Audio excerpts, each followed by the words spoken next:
Figure it out. Hello, this is Adam Koralik with Figure It Out Productions. The following video is part of our Quick Shoot series.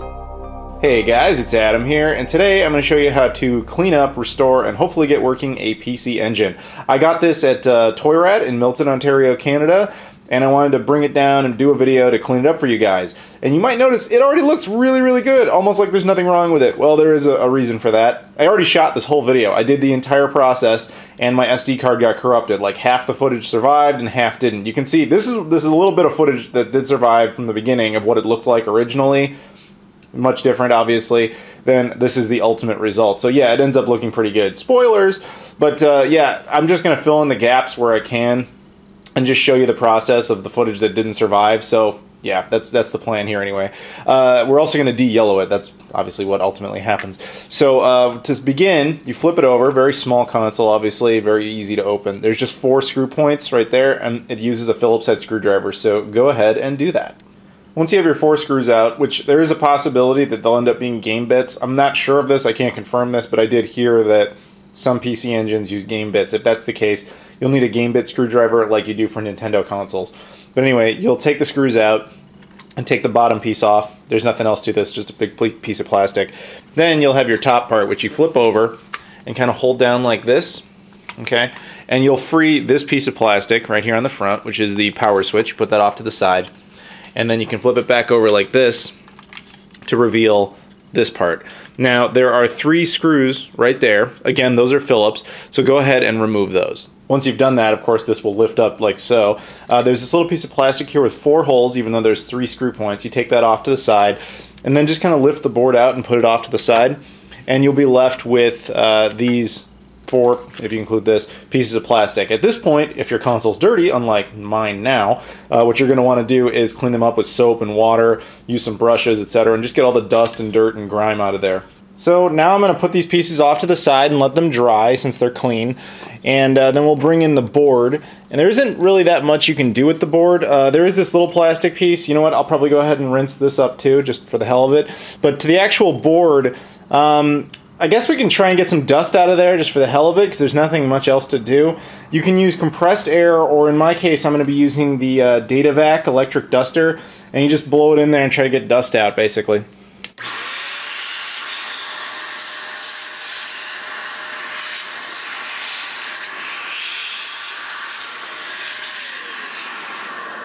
Basically just go around and do like a spot cleaning like that.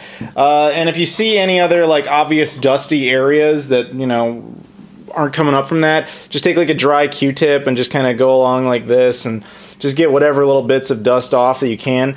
But honestly, there isn't really a whole lot to do here. The most important thing you need to do is clean the cartridge slot right there. Of course, that's where the games go in, so therefore you want it to be clean, because then the games will most likely always work. Now there's a couple ways you can go about doing this. What I'm going to be doing is I'm going to be using a cartridge cleaning kit. It comes with little tools like this. This one's specifically designed for the TurboGrafx 16 or PC engine. I don't expect you to actually have this though. These things weren't produced since like the 90s, so it's amazing I still have one sitting around. So the alternative, and I guess you have to do this, is if you take an actual a game card, a TurboGrafx card or PC Engine card, you basically do what I'm about to do with this, which is take it and put a little bit of Windex on it on the edge like that, kind of spread it around a little, and then just put it into the cartridge slot a few times, and just try to get excess dirt off of there, and then swap sides and all that, and make sure you clean both ends. And then once you take it out, take off some of the dirt and do it a couple times until you're confident that the contacts are pretty clean. Now that that's done, we're going to put this again off to the side, and we're going to bring in the controller. Now this is of course optional if you feel like cleaning your controller. This one is particularly dirty, so I am going to open it. Now there's 5 little Phillips head screws on the back of it, so you'll need an appropriate screwdriver, probably a smaller one. Once the screws are out, you basically just lift the top off like that. Now the back piece is, easily going to come off, and then you'll have the front there. Now what you're going to want to do is unwind this piece back here, the wire, and just kind of, free it up like this. and then you can take the board off, no problem. And you'll have the buttons, which you're just going to go ahead and dump right out. And you'll be left with just the two primary plastic pieces, which of course you're going to want to go wash up with soap and water. I mean, there's going to be a lot of crap in there. Crap always forms around the side of controllers. That's your skin getting inside the controller. I know it's kind of gross. And then, tons of, you can't see it because the camera is not catching it, but there's tons of little, yeah, look at this shit. That's all skin bits. It's disgusting. But anyway, there's also the D-pad and the two action buttons, as well as these little rubber things. And yeah, you basically just want to wash those up with soap and water as well. So this is the last shot that got corrupted, and here's what I need to achieve in this. First of all, imagine this controller is not back together. Imagine it's in two separate pieces, and it's just been recently washed and cleaned. And at that point, what you would want to do is, if you have yellowing on the console or on the controller, this is the time to address that. Make sure, of course, that the console and the controller plastic are completely dry. I mean, no moisture at all. Get it all off there. Let it sit out all night if you have to, whatever. If that's the case, then it's time to de-yellow it.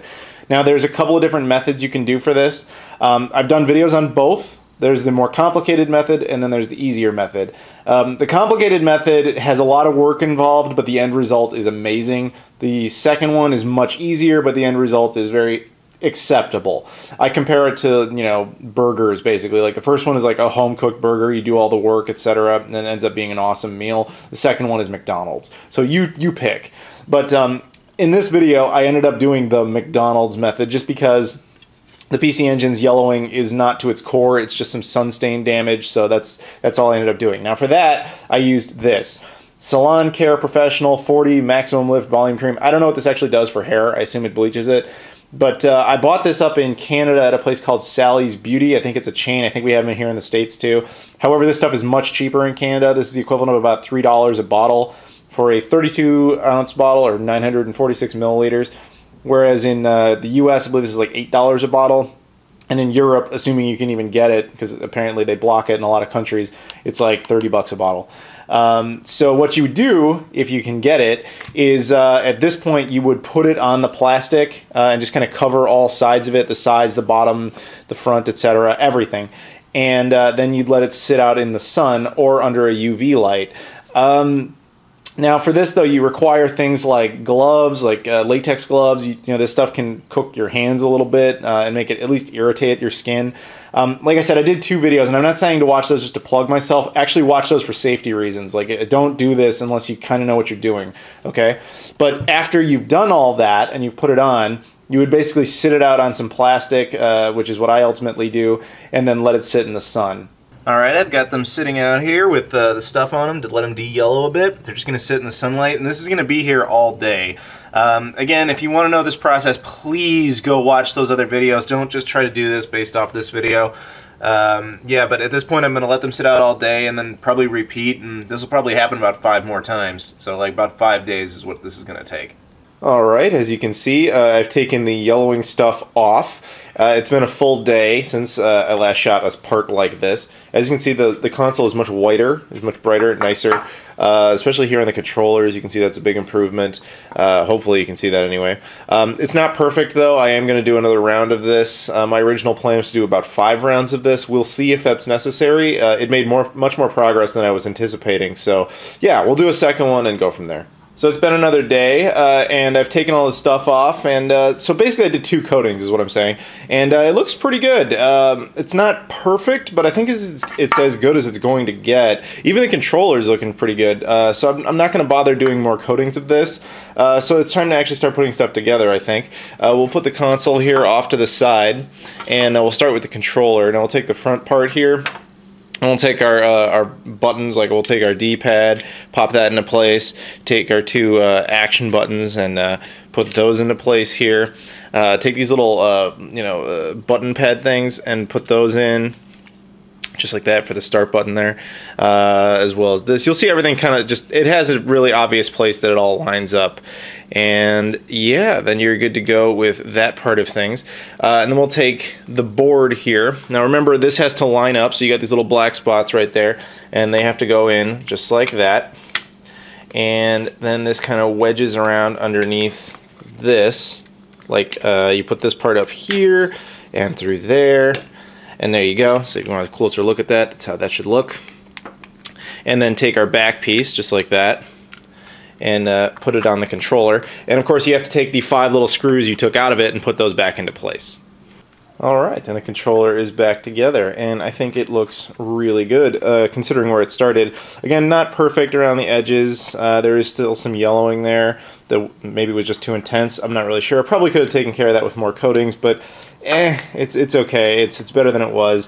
Still some dirt marks I couldn't quite get rid of, but yeah, overall, significant improvement over what it was originally. So now I think it's time to actually put the console back together. So we'll take in the this piece here and this piece. Now this is your top part, and this is actually the part we're going to focus on the most. Bring in your board, which is just this one little piece.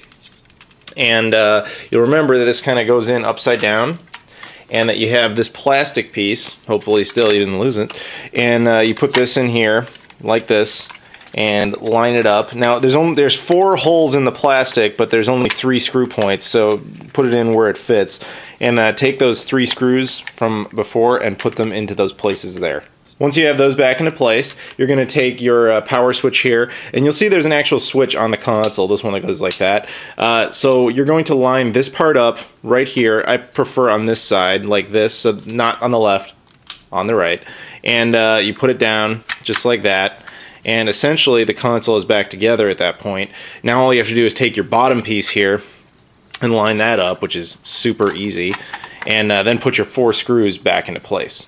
So there we go, they're both back together, both looking a lot better than they originally were. However, there is one thing we can still do to improve them just a little bit more. We're going to bring out Pledge. This is just a cleaner to prevent dust from building up and to get extra residue off and to bring a little bit more of a shine to it that it would have originally had, more of a luster. This is called Pronto in certain parts of the world, and my only recommendation for this, as I've been told by people who watch these videos, don't get moisturizing. This is not moisturizing. Don't get moisturizing. Apparently that doesn't work as well. But yeah, beyond that you should be good. So yeah, we're just going to spray some on a paper towel just like this, and then you will rub it on the console like that. All around, and you do the top, the sides, the bottom, etc., as well as the controller. It's basically to your heart's content. This is a white console, so the improvement is going to be frankly negligible, but it does help a little. So it also helps prevent from dust a little bit. So I would go ahead and do that, and then let it sit for like, I don't know, 10 minutes. Okay, it's been sitting out for a little bit, and like I said, it's a white console, so it's not gonna the Pledge isn't gonna do a whole lot. But yeah, it does certainly help a bit, and it's certainly an improvement over what it was when I first got it. Hell yeah. So at this point, we're going to go ahead and test it out. I already know it works because it did before, so if it doesn't work now, then I screwed something up, and that would be good to know. Console's all set up now. It's looking real good. It's also looking a little weird because you'll see there's all sorts of things happening here. Just to quickly address them, this is the retro DC power supply that I'm using with it. It did come with the original power supply. I just prefer to use this one. This is a universal cable I got a while back. I did a video on it. You can check it out. Obviously, it supports the PC Engine. It's got this. I got this up in Canada at the same time that I got the PC Engine. This is a little, I can do a whole video on this if you want, but it's basically a little adapter that passes through a composite signal, and it passes through an RGB signal using component out to display it on North American televisions. Also, I'm using an EverDrive because I don't own any PC Engine games. I just have TurboGrafx-16 games. So what they did here, what Crix did, is he came up with this little switch. You go between TurboGrafx-16 and PC Engine. So I just flicked it over to PC Engine. And finally, it's worth noting that, yes, of course, this is the same controller, and the only reason we're mentioning that is because PC Engine controllers do not work on TurboGrafx-16s and the other way around. So this is the only controller I have for the PC Engine. But anyway, let's turn it on. And yeah, works great. I have one game preloaded, Splatterhouse, and go ahead and take a look here as soon as it, oh, there you go. I had to push the button. But yeah, I'm gonna suck at this because I'm playing with one hand, but yeah, you get the idea. It looks really good, much clearer and cleaner than the RF signal you usually get. But yeah, take a look. But yeah, again, if you guys want me to do like a whole video on that, let me know. Yeah, I'm gonna stop playing before you completely die. But yeah, there you go. That's the PC Engine. Hopefully if you have one of these things or are thinking about getting one of these things, this will help you kind of clean it up, restore it, make it look as good as it possibly can. Or hopefully get it working if it's just a minor dirt issue. But anyway, thank you guys for watching, and I'll see you all later.